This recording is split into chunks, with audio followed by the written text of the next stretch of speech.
Dahon ng banaba bilang isang halamang gamot. Ito ay kilala sa pagiging natural na nagpapababa ng blood sugar o bilang isang anti-diabetic na halaman, dahil sa corosolic acid na taglay ng bulaklak at dahon nito. Ang corosolic acid ay may insulin effect, may kakayahang magpababa ng paglabas ng asukal mula sa mga selyulang taba, na dahilan upang bumaba ang blood sugar levels.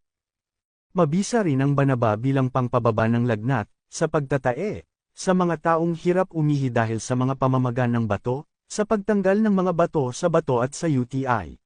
Ang inirerekomenda na paggamit nito ay ang pagpapakulo ng 3 basong tubig. Kapag kumukulo na ay ilagay ang 6 na tamang gulang na dahon ng banaba at ito ay pakuluan ng 2 minuto lamang. Palamigyan, at ito ay iniinom ng 3 baso kada araw. Follow my page para sa marami pang kaalamang panghalaman na ating tatalakayin at pag-uusapan.